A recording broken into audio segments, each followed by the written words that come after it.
Hey, this is Gurds Hundal, and welcome to the Inner Light Project.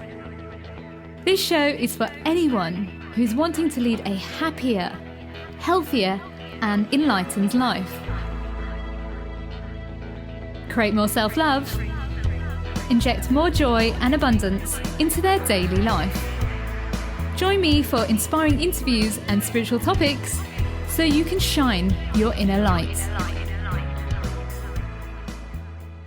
Hello and welcome to another episode of the Inner Light Project. My name is Gurds Hundal and today I want to share with you somebody who is just an amazing soul. She has so much wisdom to share. She has been on such a powerful journey to where she is right now, and she's really helping people to embrace their spiritual transformation. Sadhviji Saraswati is a global spiritual leader and author who has lived in the Himalayas for almost 3 decades. She grew up in Hollywood, was a graduate with a PhD in psychology. She was married, and then suddenly she had a massive spiritual journey when she went to India, and her life completely shifted. Sadhviji, I'm so grateful to have you on the show, and thank you for joining us today. Absolutely. I'm so happy to be with you and your whole beautiful community. Oh, bless you. Well, your journey is very interesting, and a dear friend of ours called Ariel Ford introduced us, and I just couldn't believe the journey that you'd had, and I'd love to share what your life was like before you left home for the Himalayas. Yeah, well, so I had a really extraordinary life in one way, ordinary in other ways. I was raised and grew up in Los Angeles, quite literally in Hollywood, hence the Hollywood to the Himalayas title of my memoir. I literally grew up in Hollywood. Wow. And I went to Stanford University, graduated from Stanford, was in the midst of getting a PhD in psychology Wow. when I came to India at 25. So in terms of what my life was like, on the one hand, it was full of privilege, opportunity, prosperity. You would have looked at me from the outside and said, this girl has it all. All of what we are told, we need to be happy. You know, we're given this life happiness equation, and it's have this education, get this degree, make this amount of money, have a house that looks like this, in this area of town, wear these clothes, go to these resorts, you know, etc. And we're told that that then equals happiness on the other side of the equation. And I had all of that, and yet I wasn't deeply happy. And I wasn't deeply happy for 2 big reasons. One being the more general, generic reason, which we all go through, which is, guess what? Money doesn't actually buy happiness. Yeah. And guess what? Fulfillment and joy and peace actually are not something that come with a title or a degree or, you know, a bank account of a certain size. So on the one hand, there was just that general sense of, hey, wait, I've done all the things that I was supposed to do, and I'm still not happy. What is the meaning of this? But then on the other hand, I also had experienced really severe challenges, trauma that I was still struggling and suffering from, severe abuse, abandonment. I had been severely bulimic in my adolescence and early 20s, struggled with depression, struggled with anxiety, struggled with a whole host of issues stemming from the abuse, the abandonment, and just general karmic package here on planet Earth.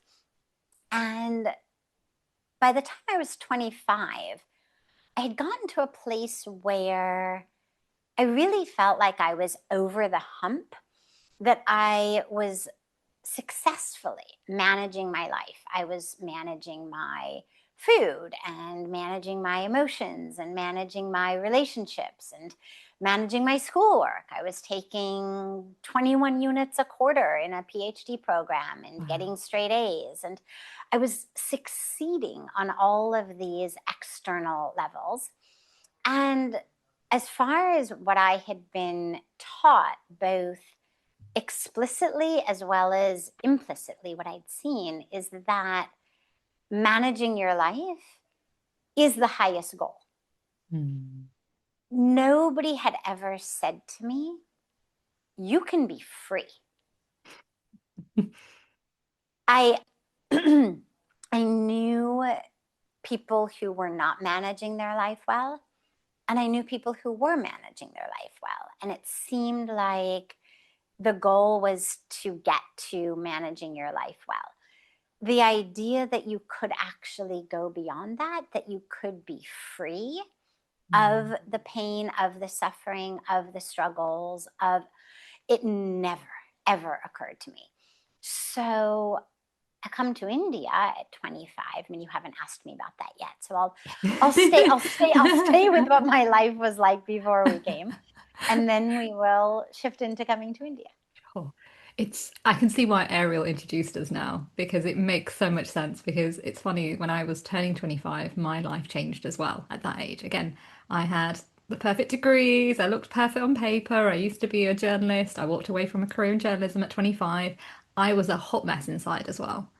Outside, everyone thought she's got it all, but inside, I just was so sad, unhappy, kind of like yourself. I did have an eating disorder growing up. I had depression, anxiety, you name it, growing up. And it was like, I don't know what happened. I don't know for you where the light bulb moment happened, but for me, it was I was sat in the hospital. I had waiting for my test results. I had a cancer scare and I was misdiagnosed. And I remember sitting there feeling sorry for myself, as you do at that age, thinking, what have I done to deserve this? And I hear a voice, you created this. And I thought, what are they on about? Who's talking to me? And I looked around the room, there was nobody there. And I thought, great, I'm going crazy now. And then I was misdiagnosed and I ran out of the hospital and I heard it's time to heal. And that was like the trajectory of my life just changed overnight. I just went in, did the inner work, started working myself, like you said, looking for peace, looking for happiness, but not knowing what that was at the time. So, what led you to India at 25? Yeah, so I get on an airplane to India with a backpack on what I thought was just another adventure. I loved traveling. I was an avid traveler and had been in 2 straight continuous years of the PhD program, not taking a break, and really just felt like, it's time to travel. I didn't know anything about India, except I was a very strict vegetarian. And in my travels throughout other parts of the world, I learned that the only sure way to get pure vegetarian food wherever I was to find an Indian restaurant.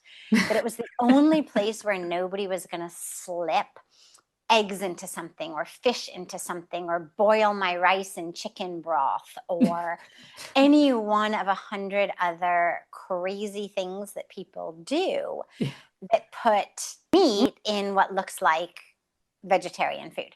Yeah. So I agreed to come. My husband wanted to come to India. I was briefly married and he was on a spiritual quest. I was not. I wish I had been on one. I just never knew that it had something to offer me. I was an academic. I was a scientist. Wow. He had taken me to my husband had taken me to a variety of events and things in the San Francisco Bay Area with different gurus or this or that. And honestly, the only thing that really enticed me were samosas and chai. And so he and I had just kind of decided that I was kind of disqualified from being spiritual and that he was the spiritual one in the relationship.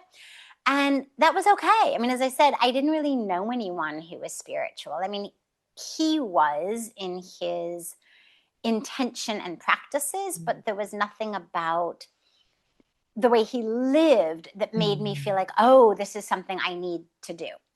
So yeah, it was just like, okay, he's like this and I'm like that, the way that you have in any relationship, and Yeah. different interests and different, hobbies and whatnot. And so he did the spiritual thing and I did other things. But he really wanted to go to India.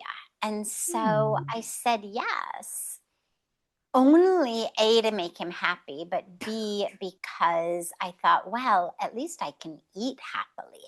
At least I don't have to worry about, grilling waiters in languages that I don't speak about the broth of a vegetable soup. Mm. And we come to India, and I had this extraordinary spiritual awakening experience, totally unexpected, unanticipated, not even something that I had a framework in which to put it. Standing on the banks of the sacred Ganga River, the Ganges River, right here in Rishikesh. And I had gone down to the river just because I was hot and tired. We had just arrived in Rishikesh. And I said, I'm going to go put my feet in the river. Oh my God. I didn't even know the river was holy. I didn't know the river was worshipped as the mother goddess. I just knew a river, and I'm hot and tired, and hey, there's a river. I'm going to go sit by it. And I got down to the river and I stood there, and just spontaneously, suddenly, it was like this veil was ripped off my eyes. And with every way of seeing and every way of knowing that I had, from my very physical eyes to every sense organ to every aspect of me, I knew I was in the presence of the divine. And it pervaded everything I looked at. It didn't matter what I looked at, it was all divine. And I then turned the vision inward. And for the first time in 25 years, it, for the first time, occurred to me. I mean, I had never even dreamed something like this. For the first time, it occurred to me, oh my God, you are not damaged. You are not wrong. There is nothing dark or dirty or wrong about you. You are inseparable from this divine presence, this divine energy. And it knocked me to the ground in tears of having come home. Yeah. And it, you spoke about hearing a voice that said you created this and that you literally looked around. I heard one several days later when I was walking through Parmarth Nikatan, which is the ashram where I now live, where I've lived for 29 plus years. Wow. And my voice said, you must stay here. Oh. And I literally, I looked around like, who said that? There are certain things that feel like inner voices. This most definitely felt like somebody had shouted at me. And I turned around and there was no one. And I did what any self-respecting scientist would do, which was I ignored it because I felt like, well, I mean, obviously, if no one spoke, I couldn't have heard anything. And I kept walking. And about 30 seconds later, I heard it again. Wow. And at that moment, I was about to ignore it the second time when I remembered a vow that I had taken on the airplane to India, which was a vow to keep my heart open. And so I said, all right. And I looked up and I saw a sign that said office and went in. And the rest, as they say, is her story. Wow. That Yeah. is amazing. Wow. Wow. What a journey. Just not even thinking about going to India. It was just, oh, I'm just going to make my husband happy to then to know what this was my Yeah, and divine get some good calling. food. Yeah. That made me laugh. But I can understand the food situation because in those days it was very hard to get vegetarian food, vegan food. It's only now in the last 10 years because I'm a vegan now, but I was a vegetarian for a long time. But I grew up eating meat and I remember the struggle of being a vegetarian as a child. It was Mhm. so hard. So, and you're right, you could never always trust what people are making vegetarian food out of. So I just find it fascinating that your heart just said, just go with the flow, and you surrendered for the first time, I guess. Went on a plane, surrendered, not knowing what was going to happen, and you stepped into your divine calling. And that, I think, in retrospect, at the moment, I didn't have this awareness of like, this vow is going to change your life. But it just felt like the right thing to do because here I was flying to a country that I knew nothing about, Mm. didn't really have an interest in going to, was going only to make my husband happy and presumably get some good vegetarian food. But remember, I was living in the San Francisco Bay Area and you could get really good Indian vegetarian food on Right. basically every corner. So the trip didn't make any sense. And that's when I took this vow. And Wow. so in retrospect, I look at it and I realize, oh, that was me saying to the universe, I'm open, I'm willing, I'm sincere, show me, Mm. and I will follow. Would you say that back then you didn't realize how spiritual you were? Everything had to be very scientific based. There had to be a logical Absolutely. reason for everything. Absolutely. Of course, I was spiritual, but I didn't realize it. A, because I was such a scientist and I was so in my head, but also B, because I had this very narrow vision of what spirituality was based on the basically not knowing anyone who was spiritual, but my husband being on the spiritual path and a couple of instances of exposure to what was being brought in as spirituality. And it didn't touch me. It didn't interest me. You know, he would sit at a makeshift shrine in our house and he would pray and he would chant and Mm. it didn't interest me. It didn't compel me. It didn't pull me. It didn't touch me. And so, as I said, we just decided, okay, I'm not spiritual. He's the spiritual one. I'm not. And it wasn't until I had this experience that I realized, and of course, at that time, I was rendered nonverbal. So, again, it was only in retrospect, looking Wow. back, that I realized, oh, I was so spiritual. But I was spiritual in a way where, for me, my spiritual practice was lying in the dirt beneath the redwood trees, watching the sun reflect and refract through the interlaced branches at the top of the redwood trees, Wow. that canopy. And I would lose myself. I mean, I never would have used the word meditation. Mm. But now in retrospect I can say, oh yeah, that was that was a spiritual experience, that was meditation. But to me it was just my inner balm for when Mm. I felt stressed, when I felt depressed, when I happened to have a free afternoon or weekend day. Like, that was my temple. And again, I never would have used those words. I just felt like, I want to be in the redwoods. I want to be in the dirt. I want to be in the trees. I want to be in the forest. So once I had the experience, I could look back and say, oh, here's all these things that show me how spiritual I was. Yeah. But at that time, I definitely didn't identify as it. And as I said, I thought I was really kind of disqualified from it. But I think that's the thing that none of us realize. We're all spiritual beings, but when we're in that kind of mindset, like you said, the very scientific mindset, we don't realize there is something beyond what we know. Yes, yes. I was going to ask, so you walk through the office door, what happens next? Like what do your family say? What happens on that journey? Yes. So much happened. The short piece of it is I knew I was meant to stay. I knew this was the right place. I had, over the next several days, continual mystical types of experiences, like hearing the voice, like having my feet literally glued to the floor of the ashram and being Wow. unable to walk out. So many things like that that just made me know, oh, I'm meant to be here. Wow. And just my heart knew. I mean, I was home. I was home in the most powerful way. I was home in my own body.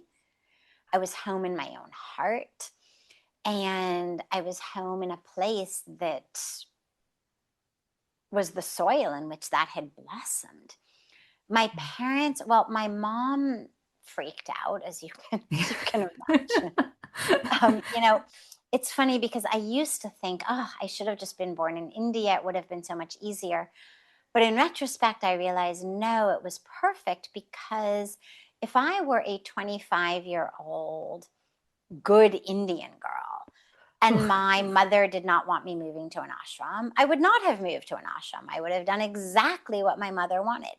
Yeah. But being a 25-year-old American who had moved out of my parents' house at 17 when I went off to college, and had been basically on my own since then, I had never lived back at home with them. The idea that they had authority over my decisions. I mean, I had gotten married against their wishes, for God's sakes, So it was really clear that I was making my own decisions, and they didn't want me to go. And I remember very clearly saying, look, I would love your blessings to go, but I will go without your blessings. So don't think that by withholding your blessings, you're somehow going to keep me from going. But here's what's really beautiful is, in the 29 years that have passed since then, my dad from the beginning was really good. I have to just mention that. He never had an attachment to the choices I was going to make or the life I was going to live. He really has always been this epitome of unconditional love. My mom had much more of a very clear agenda of, like, this is how it's going to happen. And in fact, at one very, very funny point before I took official vows of monastic celibacy, she calls me up one day and she says, okay, I had a dream last night. I said, yeah. She says, in my dream, you married one of those cute monks from the Hare Krishna temple in Venice Beach, and you had really cute little Hare Krishna babies, and you lived down the block here in LA. And she said, so I want you to know it's not the religion thing. She said, why couldn't you just, marry the guy from the Hare Krishna temple and have little Hare Krishna babies? And she said, you could still be Hindu. That's okay. But, so she had a very clear agenda around me living nearby, me popping out a whole bunch of babies. If they happened to be Hare Krishnas, so be it. But what mattered was that they were little babies and that they were near to her. Yeah. And when it became clear that that was not my life path, she really struggled. But over the years, she evolved in the most powerful, beautiful way.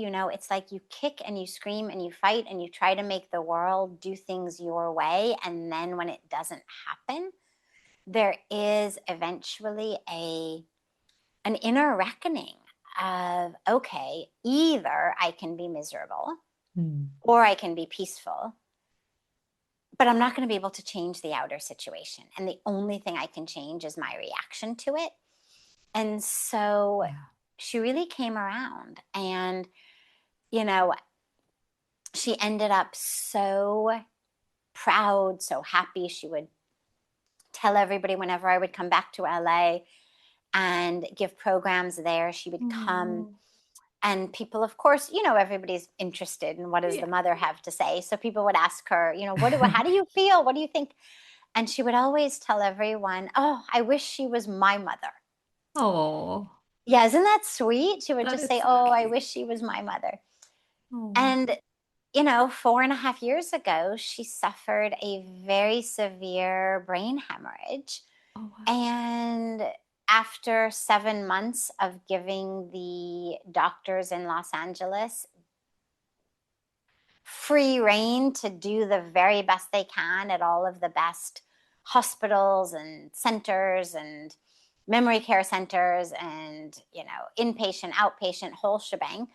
And the doctors finally said there's nothing else we can do for Mm. her. We brought her to Rishikesh, Wow. and she's lived here on the banks of Ganga for the last 4 years, where Wow.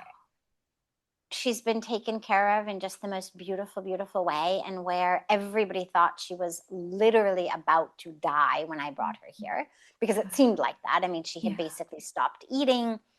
Oh She gosh. was totally wasting away. And it seemed like just a matter of a couple of months before she left her body entirely.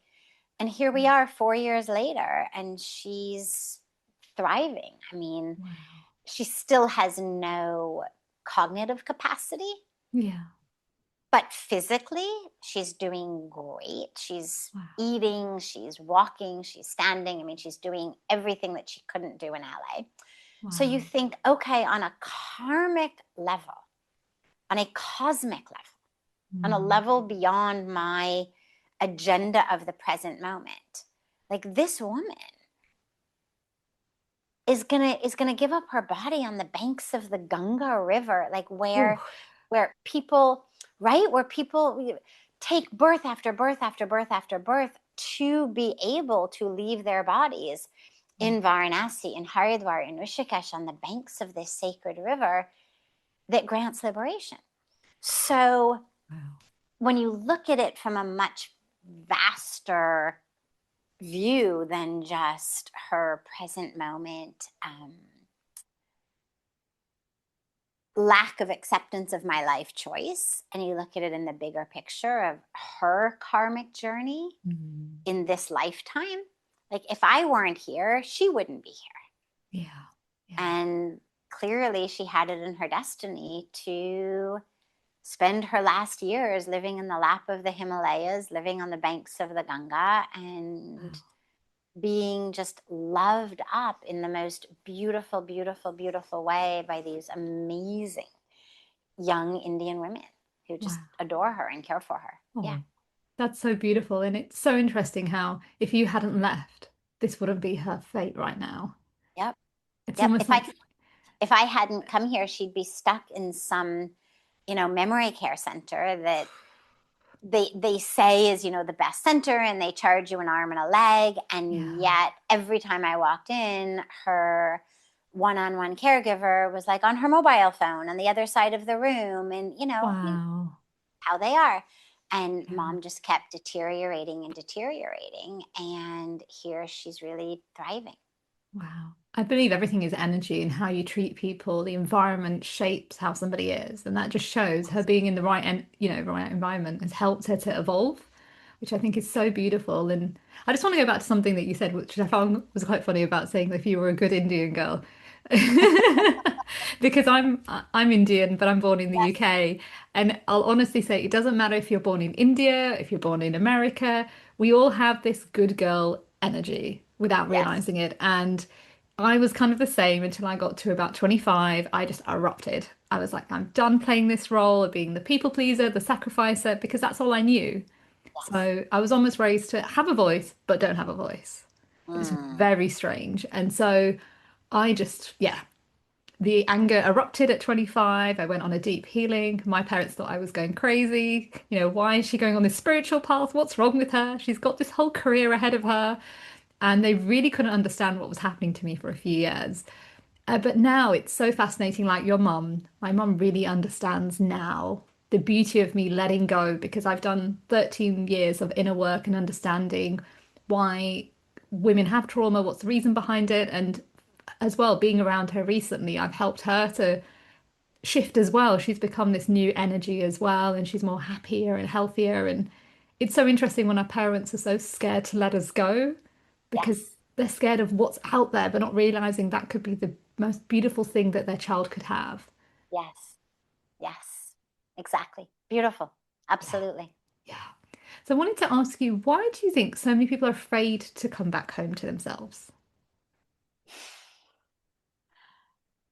I think we are afraid to look at the pain inside of us. I Mm. really think that's just it. I think about it really like the Wizard of Oz, Yeah. where throughout the whole story, there's this super powerful wizard and his booming voice to the people of Oz. And, they need courage and they've got to go see, you know, got to get to the wizard and we're gonna get courage and get a heart and get back and do all of the yearnings that Yeah. they all had. And yet there's this awe, fear to some extent of this wizard that is this, booming presence.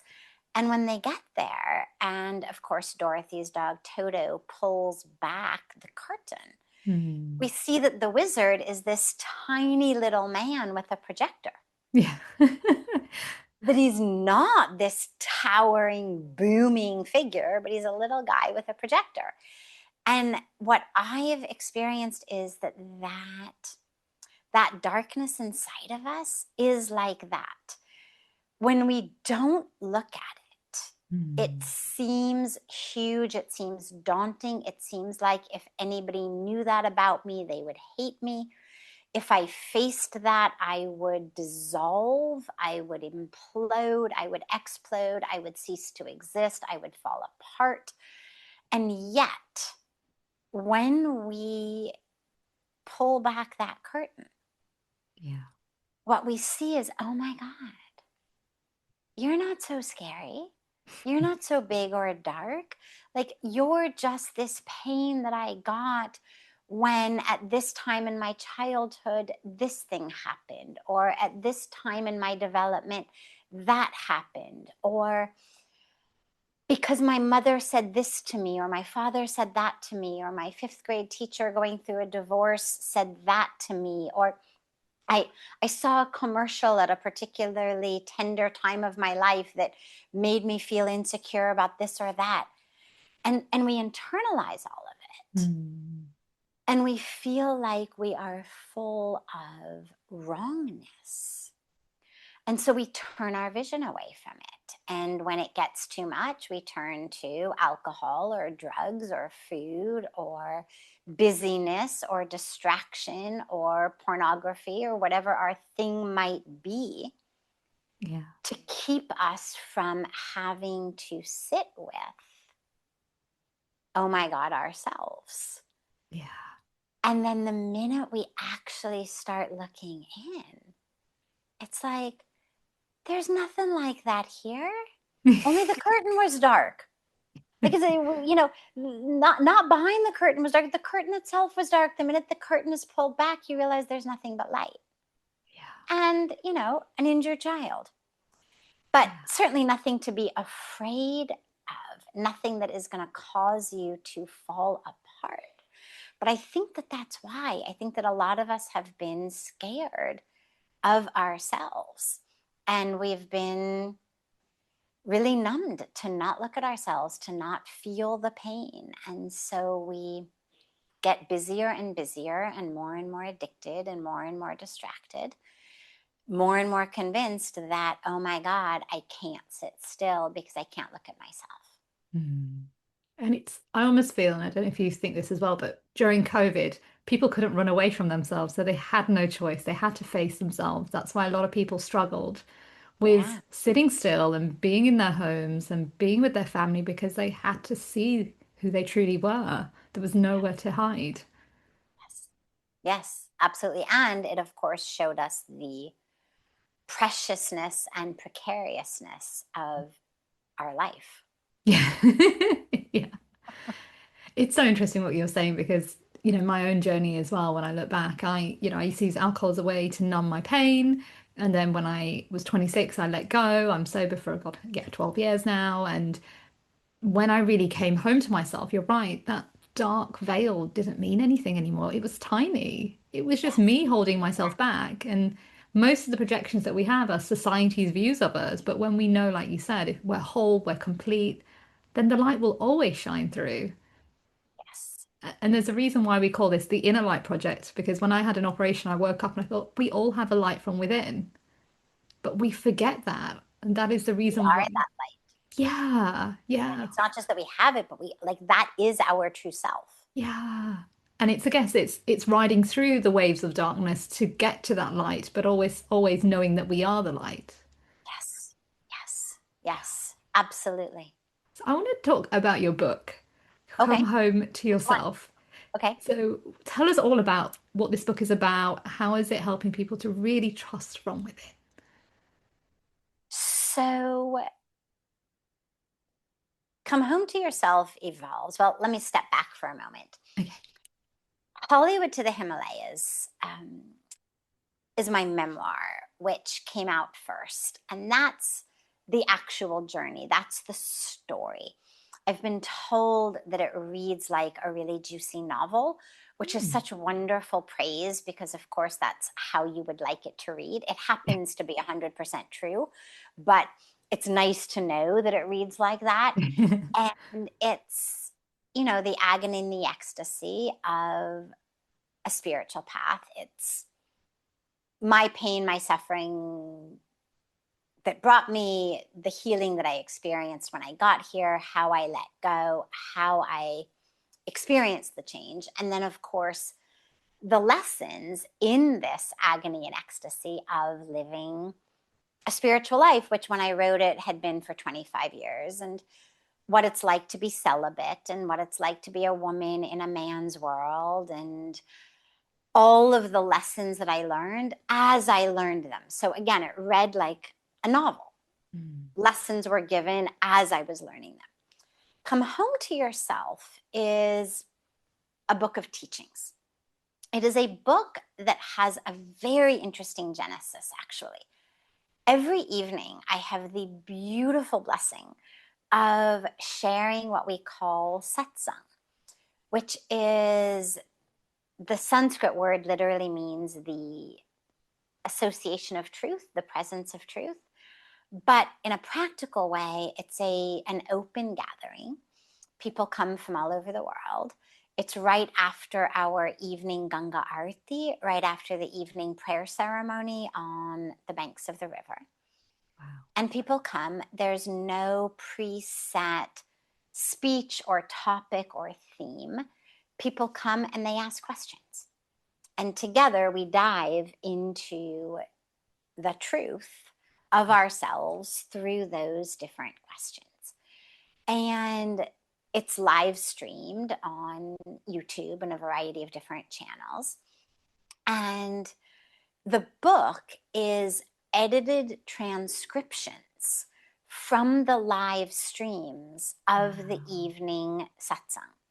So it's literally questions ranging from the nature of the soul and how we connect with it, access it, to how to deal with an annoying mother in law or an annoying boss Mm. or our annoying mind. Like, how do Mm. we overcome patterns in the mind? How do we work with our thoughts? Do I have to get married? Just Mm. the entire spectrum of being spirit in a human body, having a human experience in our individual and unique karmic journey as one with the divine. So, Mm. all of the different nuances of really navigating this human karmic journey with grace, with compassion, with clarity, with anchoring, with grounding, with joy, and all the questions that arise when we try to do that. That's beautiful that it's from different conversations put together. I think that's amazing. And Yeah, and it's people, I mean, and they're questions asked by people ranging in age from 5 to Oh 80, wow. 85, from people. Yeah, I love kids. I mean, kids just ask the best questions Yeah. in the world. But, and you would never know it. Like, you would never know that's a question a kid asked, because their Oh questions are wow. always so deep. Um, Hmm. yeah, it's really beautiful. I mean, kids get up there. Adults frequently will say things like, my mother-in-law or my boss or my annoying neighbor. And the kid says things like, how do I talk to God? Oh, Oh, right? I mean, it's so so cute. beautiful. So beautiful. Or how do I see God? Oh, And yeah, so it's every age, it's also every culture. So you have wow. very deep questions by people who are already really deeply immersed in a spiritual practice. Yeah. And then you have people who are just beginning a spiritual practice, like, how do I meditate? Why meditate? And um, what's the right way to meditate? And, how long to meditate for? And the whole spectrum, from really simple step by step instructions around meditation to deep philosophical aspects around different states of consciousness, for example, or the soul, or life after death, and relationships, how to have powerful conscious relationships, and what to do when, for example, you're on a spiritual path and your partner isn't. Yeah. So it's a very, very wide spectrum of topics that we cover. That is beautiful. And we will put the book in the show notes. So where can actually the listeners find your book? I'll put it in the show notes anyway. Anywhere. It's on Amazon. There's also an audio version that I recorded myself. Perfect. Um, and the hard copy versions are available, yeah, on Amazon in the US and England and Europe, throughout much of the world, and India, of course. Beautiful. And I've just got a few more questions left for you. Okay. What are your five top tips for someone who wants to heal their life, but they don't really know where to start? I would begin, tip number one would be, ask yourself, what if I weren't actually broken? What if there Mm. weren't actually something that needed to be fixed other than my way of thinking? Mm. And I would begin there, because it really simplifies the rest of the practice. Because for so many of us, the only problem is the way we're looking at our lives. Mm. And what if all of those things that I think I'm going to get when I think I'm going to achieve all of these goals that I think I have, the happiness, the freedom, the joy, the belonging, the value, what if I actually were those things already? Mm. And what if I didn't need to get it fulfilled outside, but I actually just needed to drop within? So Wow. I would begin there. I would, of course, look at, why am I not healing? What am I gaining from being disturbed, broken, sick? Like, what excuse is it giving me? Because a lot of Mm. us are really addicted to our excuses. I mean, and our stories. I know I had this great story. Here's why I don't trust. Here's why I'm bulimic. Here's Mm. why this. Like, hey, here's how the universe let me down. Here's how I was harmed. Mm. But we're not here on earth to have good excuses. That's true. At the end of the day, on your deathbed, nobody's going to say, thank God I had a good excuse.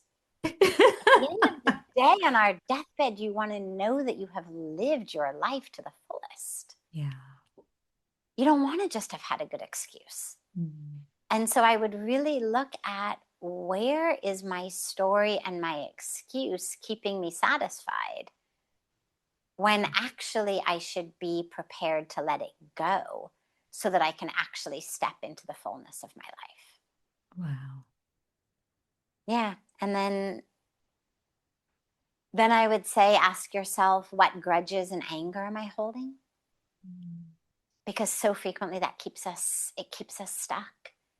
And that which we haven't healed from is anger toward others, toward self, and a real powerful practice and process of forgiving and letting go. And then lastly, I'd say surrender. Surrender with the assumption that you are exactly as you are meant to be in this moment. That no, God did not fall asleep on the job. You are not half-baked. You are not the one mistake in the universe, that you are exactly the way you're meant to be, exactly perfect, exactly whole. And now what? Ooh, that is beautiful. Thank you so much. And another question I have for you is, what are you most grateful for? I'm grateful for everything. My gratitude practice is an experience in ecstasy. Literally, literally. I can find myself able to be grateful about pretty much everything because so much of it is obvious, Yeah. grateful for the body, grateful for health, grateful for access to clean water, to food, to freedom, to love how you want, to worship how you want, to live how you want.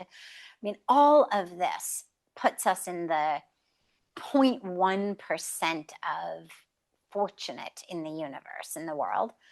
But then I'm so grateful to the presence of the divine in my life. I'm so grateful to be here, to experience it, to know it.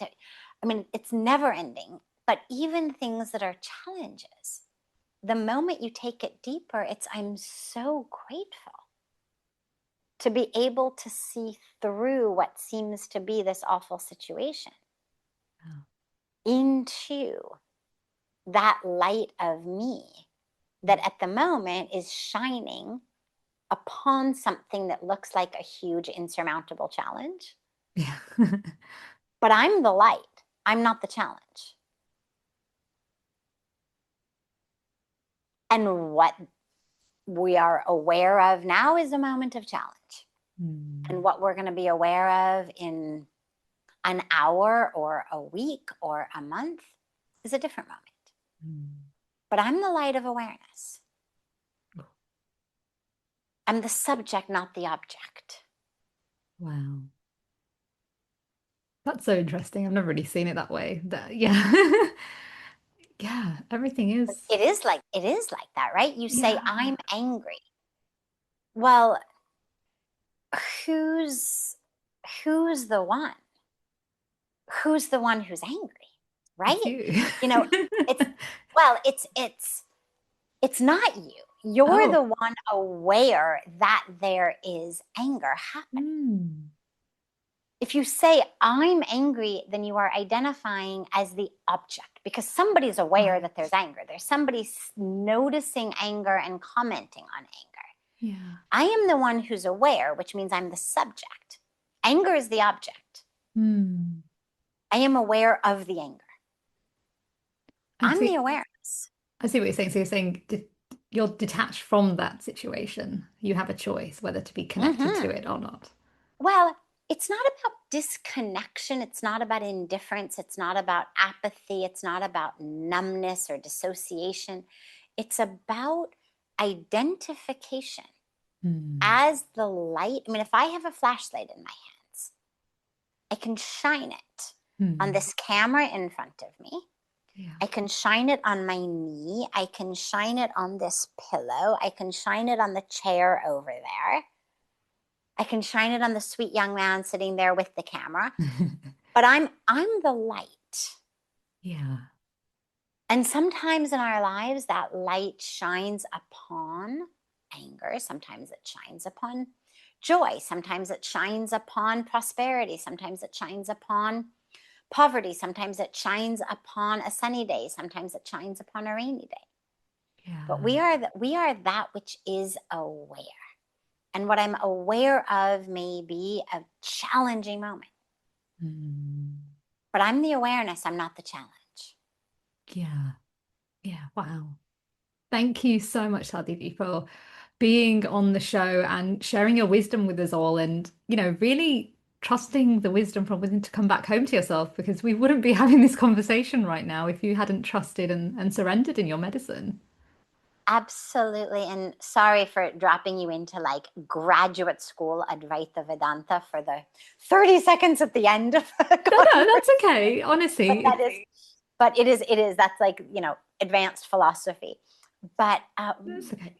it's worth filing away somewhere because there will be moments when it'll start to percolate to the surface.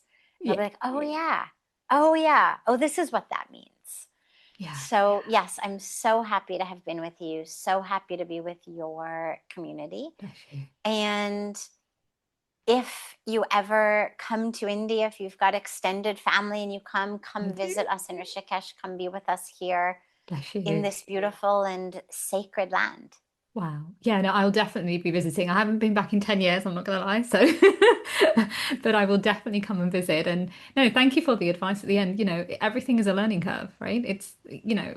Me hearing that, whether the listener hears that, they need to hear that in that moment. So it's perfect. So I don't take that as any other way because sometimes we share things that we need to know, right?